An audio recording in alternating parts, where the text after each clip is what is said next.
This is the IELTS listening test. You will hear a number of different recordings and you will have to answer questions on what you hear. There will be time for you to read the instructions and questions, and you will have a chance to check your work. All the recordings will be played once only. The test is in 4 parts. At the end of the test, you will be given 10 minutes to transfer your answers to the answer sheet. Now turn to Part 1. The test is in 4 parts: Part 1, Part 2, Part 3, and Part 4. Now look at Part 1. Part 1. You are going to hear a conversation which happened in a travel agency. First, you have some time to look at questions 1 to 5.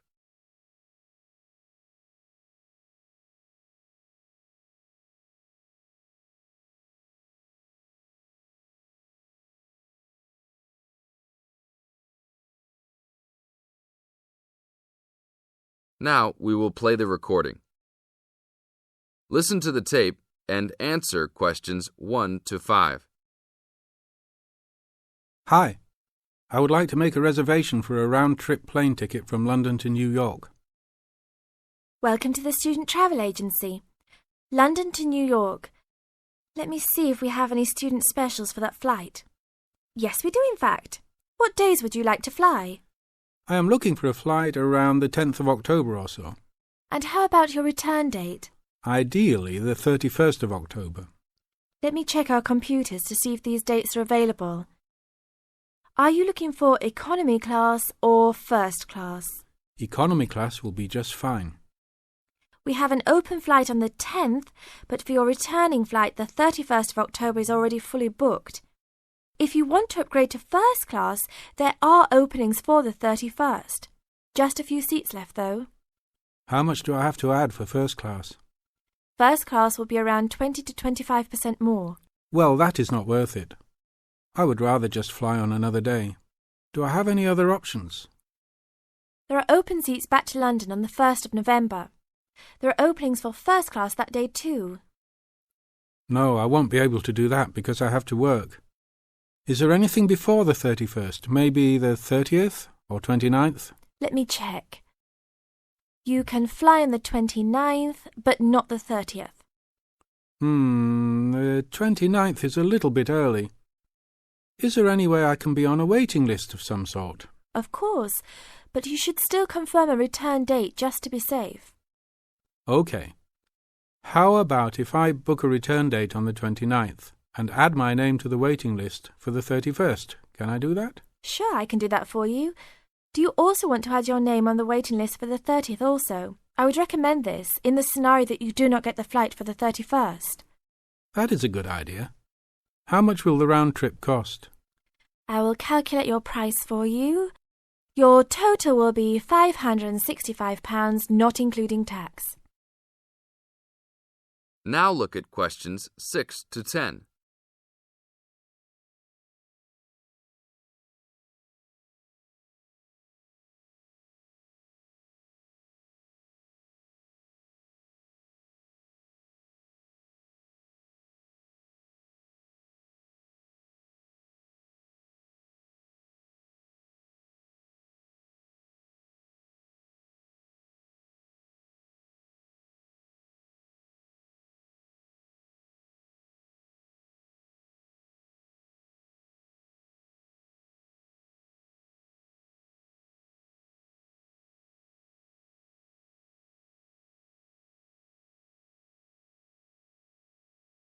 Now listen to the tape and answer questions 6 to 10. That's not too bad. Is there any discount for students? That is already including the discount. Without the discount, the price is easily over £600. OK, that sounds good then. Please put me down for those dates. I will need your information. Name and student identification number, please. Kenneth Conley, student ID 92123020. Your phone number, please. 8705 2109. Please tell me your mailing address. 354 Westchester Drive, London. Thank you very much, sir. How would you like to pay for the ticket?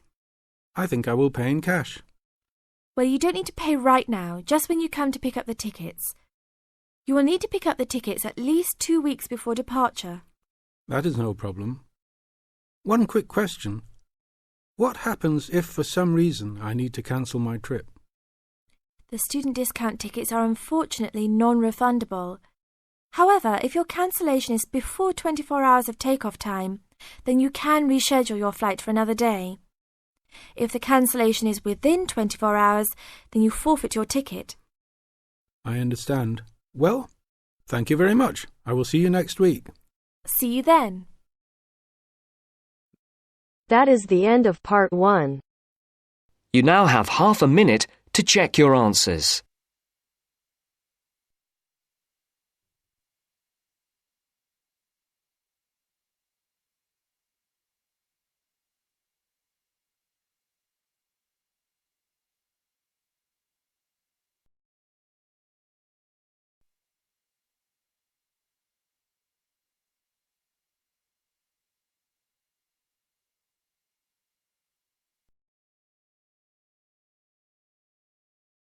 Now turns to part 2.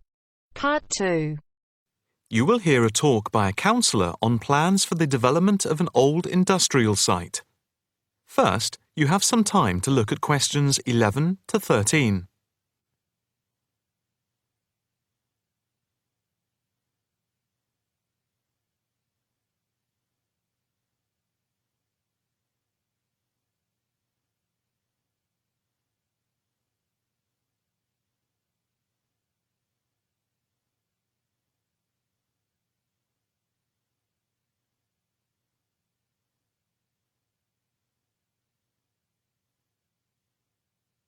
Now listen carefully and answer questions 11 to 13. Good afternoon, ladies and gentlemen. My name is Councillor Norma Boyd, and welcome to this exhibition about the development of the old paper mill factory and gasworks site, which has been lying unused for more than a decade. There has been pressure on the council to use the land to build a training centre and a small business park. However, we have been encouraged by local people to create an open area for the benefit of the community, providing much-needed space for recreation. And I now have pleasure in announcing that the plans for the creation of a park, to be called Park Royal, and for flats, have now been approved. I'm also pleased to announce that we have secured sponsorship from local organisations. More detailed plans of the developments are available from the council website, details of which are in your pack. In the meantime, I'd just like to take you through the plan here on the screen. Before you hear the rest of the talk, you have some time to look at questions 14 to 20.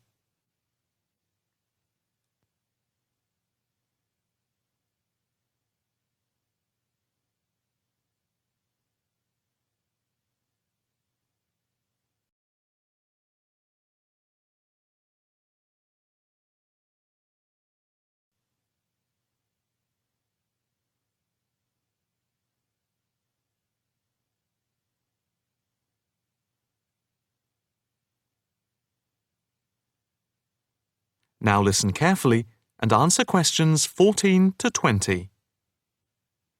If we start here at the bottom, you can see Parkside Street, where the main entrance to the park is. On the left of the entrance, in the bottom left-hand corner of the plan, there will be a block of 40 studio flats. On the other side of the entrance, there will be some workshops for local businesses. There will also be another entrance here, on the top right, which leads into Pear Street. Here, in the centre of the park, we will have an ornamental lake with paths radiating north, south, east and west to the different areas of the park. In the top right-hand corner, just by the Pear Street entrance, there will be a large sports area with 2 football pitches and 4 tennis and volleyball courts. Just here, beside the pitches, on the same side of the path, will be an outdoor swimming pool. Now, in the top left-hand corner, a walled flower garden is planned with a rockery and a water feature with walkways, seats, and lots of shady areas for the summer. Next to this, a sculpture garden is also planned. Now, let's see.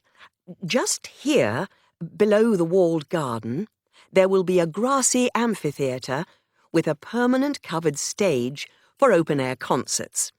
We hope that local schools and colleges will use this theatre to showcase student work. In the bottom left-hand corner of the plan, you can see that above the block of flats there will be a play area for children, and directly to the right of this, just near the main entrance, there will be a wild area.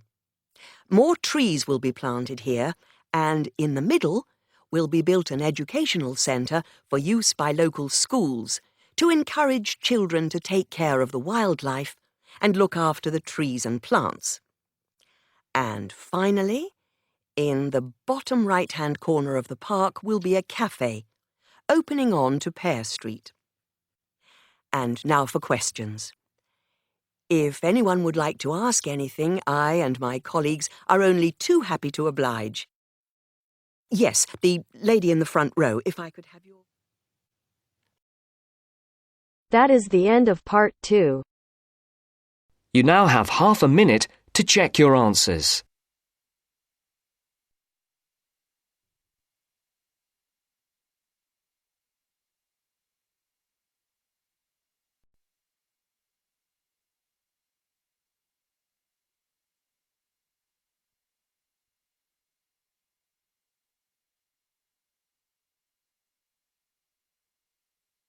Now turns to part 3.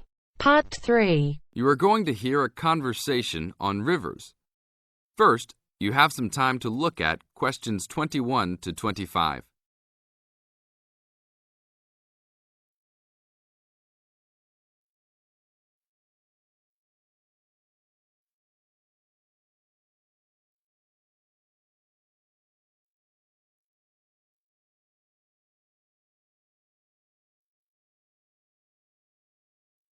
Now listen to the tape and answer the questions. Please tell me about the current state of the Amazon. We have increased deforestation, increased human population relating to deforestation, and a role of fire in the Amazon on a scale that's never been seen in history. At the same time, you can see progress in trying to counter that negative trend. How do you see this?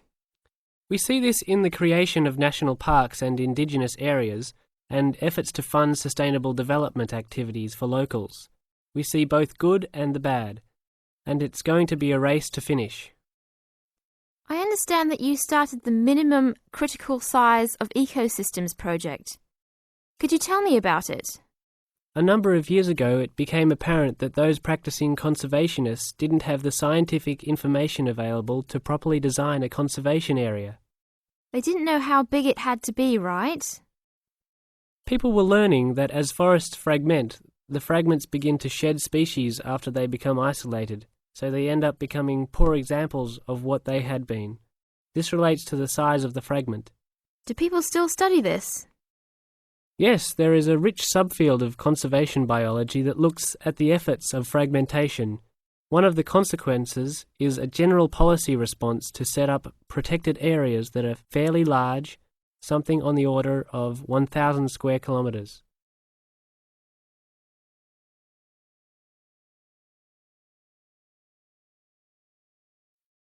Now look at questions 26 to 30.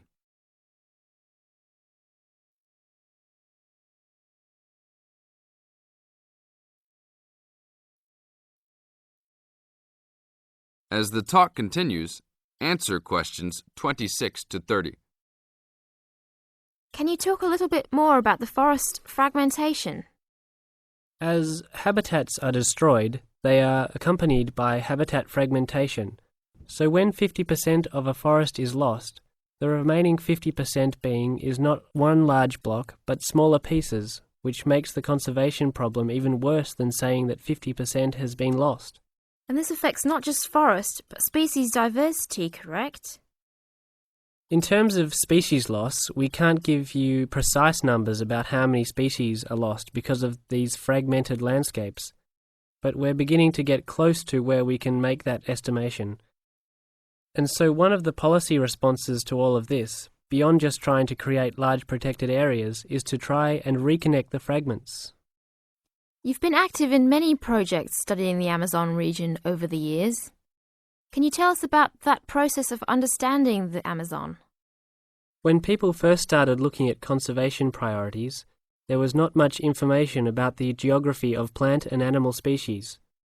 One of the first clues was an analysis done in 1969.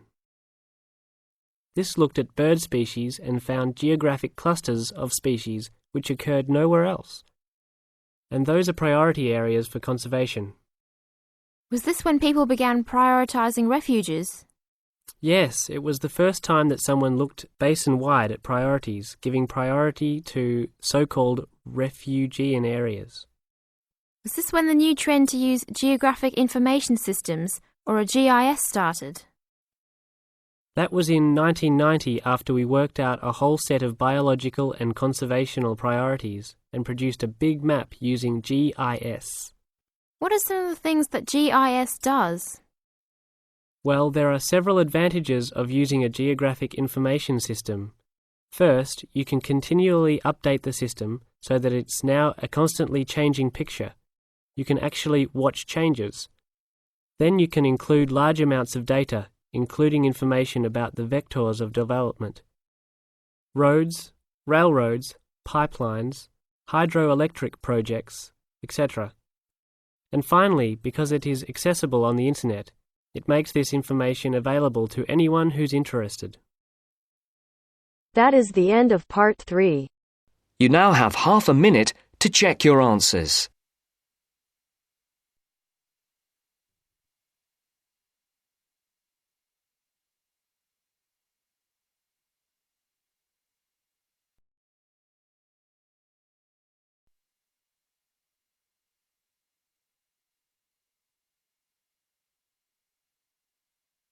Now turns to part 4. Part 4. You will hear a lecture about sports. First, you have some time to look at questions 31 to 40.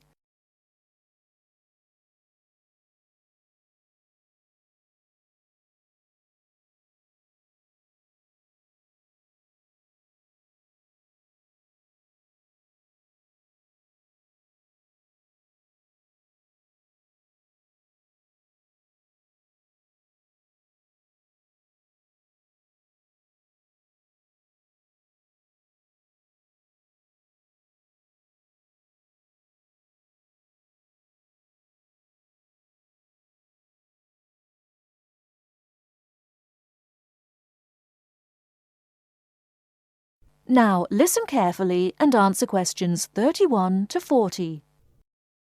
Not all people like to work, but everyone likes to play. As sports help people live happily, they help to keep people healthy and feeling good. When people are playing games, they move a lot. This is good for their health. Having fun with their friends makes them happy. So all over the world, men and women, boys and girls enjoy sports. Since long ago, adults and children have called their friends together to spend hours, even days, playing games. Sports usually take a variety of forms. Organised competitions, which draw huge crowds to cheer their favourite team to victory, athletic games, played for recreation anywhere sufficient space is found, and hunting and fishing. Most sports are seasonal, so that what is happening in sports depends on the time of the year. As sports change with the season, people often do not play the same games in winter as in summer. If you want to know what others' favourite sports are, First of all, you should find where they live. Generally speaking, people in hot areas are fond of swimming, while people in cold places love skiing or skating. In this case, surfing is believed to be an important sport in Hawaii. The Pacific Ocean sends huge waves up on the beaches, waves that are just right for surfing. Some sports, including wrestling, boxing, horse racing, etc., are called spectator sports, as the number of spectators greatly exceeds the number of players in the game. Other sports are called participant sports, drawing a crowd of onlookers only on special occasions, such as tournaments. Some sports are commercial and professional, with players who are paid for their participation and with audiences who pay admission to watch. That is the end of part 4.